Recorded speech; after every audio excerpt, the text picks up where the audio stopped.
জামাত ইসলামীকে বাদ দিয়ে ইসলামী ব্যাংক রক্ষায় বিএনপি মহা আয়োজন করছে, নানান চেষ্টা করছে।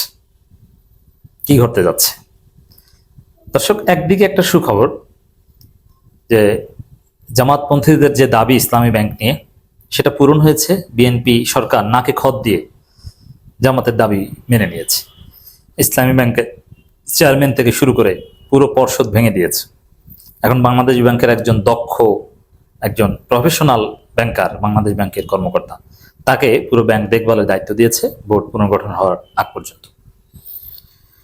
এতে জামাত শিবিরের লোকজন খুশি, কিন্তু চারদিকে চোখ কান খোলা রাখতে হবে ডেফিনেটলি। কারণ সংকট যে পুরোপুরি নিরসন হয়ে গেছে তা না, আর বিএনপির মতো দলকে বিশ্বাস করা কঠিন। রাজনীতি এমন, এটা আমি শুধু বিএনপিকে বলবো তা না, আপনি নিজের ডান হাতকে বিশ্বাস করবেন না। যেমন এতদিন আমরা যেগুলো কল্পনা করিনি সেগুলো হচ্ছে। শিবিরের কেন্দ্রীয় নেতা এ ধরনের ঘটনা ঘটাবে, ডিড ইউ ইমাজিন? বাট এটা হচ্ছে। এজন্য অনেক কিছুই হতে পারে, অনেক কিছু হয়। তো সেই জায়গায় রাজনীতি এমনই, আপনি বিএনপিকে বিশ্বাস করবেন, আপনি বিশ্বাস করবেন এটাই তো আপনার অযোগ্যতা। বিশ্বাস করবেন কেন? আপনি কি জামাতকে বিশ্বাস করতে পারেন? জামাত কি কথা দিয়ে কথা রাখবে? না। রাজনীতি করতে হলে এগুলো আপনি স্বার্থের ভিত্তিতে জামাত চলবে, এখানে কোনো প্রেম প্রীতির আলাপ না। রাজনীতি এরকম একটা হার্শ রিয়ালিটি। যেমন আপনি জামাত করেন, জামাতের নিজের টাকা, লক্ষ লক্ষ টাকা খরচ করে আপনি জামাতের অনেক উপকার করেছেন। 2 দিন পর জামাত আপনাকে চিনবেই না। আর আপনি কিছু করেন নাই, কিন্তু এখন জামাত আপনার দরকার, জামাত আপনাকে আব্বা ডাকবে। দিস ইজ রাজনীতি। এটা বুঝে আপনি জামাতের সাথে ইন্টারাকশন করেন আর বিএনপির সাথে ইন্টারাকশন করেন। আপনি জামাত নেতা হন আর আপনি কোনো প্রফেশনাল হন, কোনো বুদ্ধিজীবী হন, বড় ব্যবসায়ী হন, আপনার ইন্টারাকশনের লেভেল হওয়া উচিত। এটা রাজনীতি, এটা প্রেম প্রীতির খেলা নয়। রাজনীতি এটা মসজিদের ইমামতি আর মসজিদের কাতার ঠিক কারণ নয় যে ভাই আপনি সামনে যান। এখানে আপনার নিজ যোগ্যতায় সামনে যেতে হবে, বরং আপনাকে পেছনে টেনে ধরার চেষ্টা হবে। আপনাকে কেউ সামনে এগিয়ে দিবে না, কেউ আপনাকে আপনার পথকে মসৃণ করে দিবেন, আপনার পথকে মসৃণ করে নিতে হবে। তো দর্শক, এই জায়গায় বিএনপিকে আপনি বিশ্বাস করবেন যে দাবি মেনে নিয়েছে, ইসলামী ব্যাংকের চেয়ারম্যানকে সরিয়ে দিয়েছে, পুরো পর্ষদ ভেঙে দিয়েছে, খুশি বিএনপি, ধন্যবাদ। না, সব সময় চোখ কান খোলা রাখতে হবে। বিএনপির উচ্চ পর্যায়ের কিছু লোকজন বা যারা অতি সূক্ষ্ম বিভিন্ন বিষয় নিয়ে ডিল করে, তাদের সাথে আমাদের ইন্টারাকশন আছে, অনেক ব্যক্তিগত সম্পর্কের জায়গা আছে, অনেক কিছু আমরা জানি। ইসলামী ব্যাংক নিয়েও নানান আলাপ আলোচনা হয়। এক্ষেত্রে কিছু তথ্য আপনাদেরকে দেই। বিএনপির যে পরিকল্পনা, আমি একদম জেনে বলছি অথেন্টিক সোর্স থেকে। বিএনপির হয়ে এটা দেখেন প্রধানমন্ত্রীর অর্থ পরিকল্পনা বিষয়ক উপদেষ্টা রাশেদ আল তিতুমীর। আমি ওইখান থেকেই মোটামুটি ভালোভাবে জেনেছি যে আপাতত যে মহাসংকটে পড়েছে ইসলামী ব্যাংক, সেটা সামাল দেওয়ার জন্যে ইসলামী ব্যাংকের চেয়ারম্যানকে অপসারণ করা ছাড়া আর কোনো উপায় ছিল না। এবং ইসলামী ব্যাংক যে আস্থার সংকটে পড়েছে, গ্রাহকদের যে আস্থার সংকট, গ্রাহকরা টাকা উঠিয়ে নেওয়ার যে হিড়িক আমরা দেখেছিলাম, তো এটা সমাধানের কোনো বিকল্প ছিল না। কারণ বাংলাদেশ ব্যাংক টাকা ধার দিয়ে সাময়িক সমস্যা সমাধান করতে পারবে, বাট গ্রাহকদের আস্থা না থাকলে তো এই ব্যাংক সিলিকন ভ্যালির মতো দেউলিয়া হয়ে যাবে। যুক্তরাষ্ট্রের সিলিকন ভ্যালি ব্যাংক অন্যতম পাওয়ারফুল ব্যাংক ছিল, যে তথ্য প্রযুক্তির বিভিন্ন স্টার্ট আপ প্রোগ্রামে তারা ইনভেস্ট করত। সেই ব্যাংক নাই হয়ে গেছে কেন? গ্রাহকদের অনাস্থায়। ব্যাংকের মূলই হচ্ছে গ্রাহকদের আস্থা।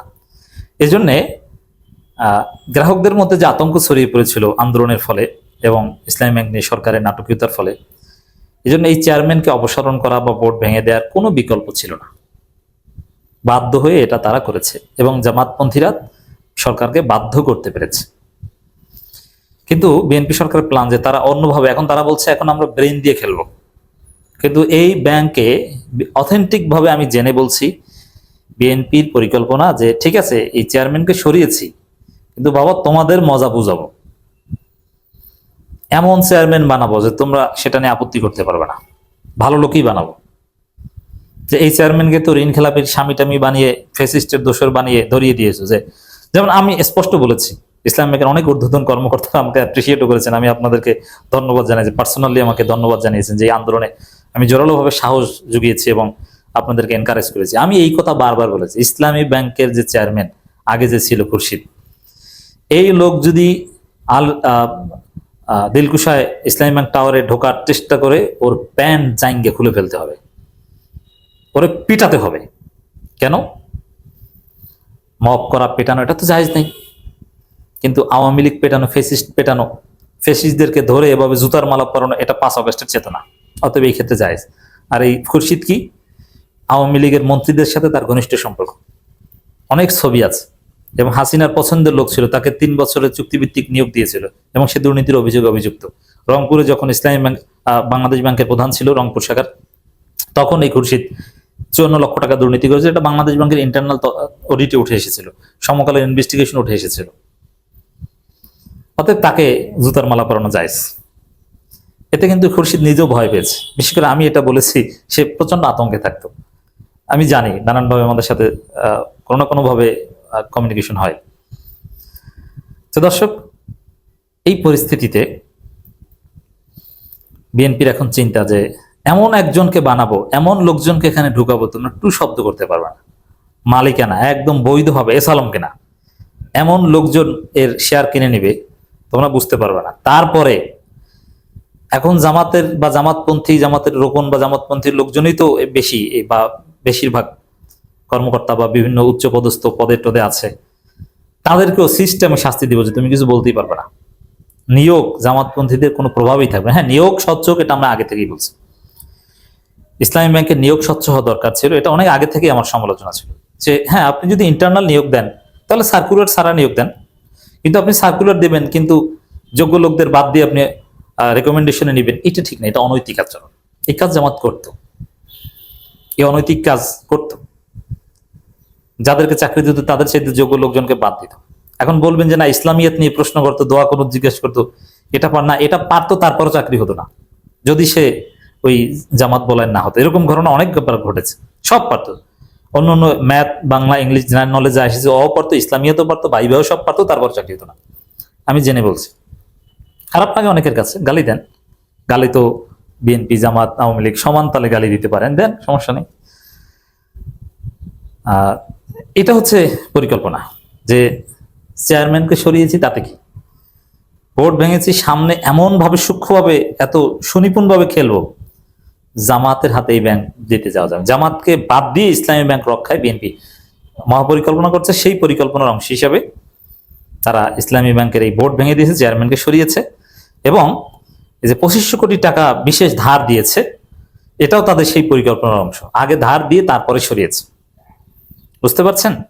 যাতে গ্রাহকদের আস্থাও ফিরে আসে, আতঙ্কও কমে, ধারও দিয়েছে, আবার এটা পরিকল্পিত, সবগুলো একসাথে করেছে। এবং তবে দিন শেষে জামাত যদি স্মার্ট রাজনীতি করতে পারে তাহলে বিএনপি এই চালাকি পারবে না, কারণ জামাতের চাপে বা তারা যে বাধ্য করতে পারে এটা তো প্রমাণিত হলো।